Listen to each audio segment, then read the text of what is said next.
صحیح مسلم حدیث نمبر 21۔ مجاہد سے روایت ہے کہ بشیر بن کعب ادوی حضرت عبداللہ بن عباس رضی اللہ عنہ کے پاس آیا اور اس نے احادیث بیان کرتے ہوئے کہنا شروع کر دیا، رسول اللہ صلی اللہ علیہ وآلہ وسلم نے فرمایا۔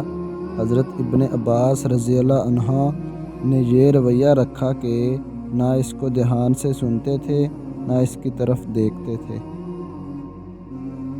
وہ کہنے لگا، اے ابن عباس، میرے ساتھ کیا معاملہ ہے؟ مجھے نظر نہیں آتا کہ آپ میری بیان کردہ حدیث سن رہے ہیں۔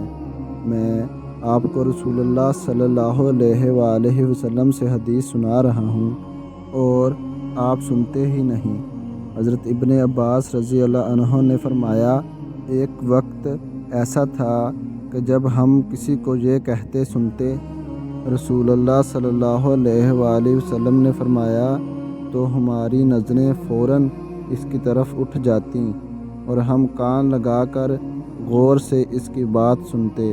پھر جب لوگوں نے بلا تمیز ہر مشکل اور آسان پر سواری شروع کر دی تو ہم نے لوگوں سے کوئی حدیث قبول نہ کی سوائے اس حدیث کے جسے ہم جانتے تھے۔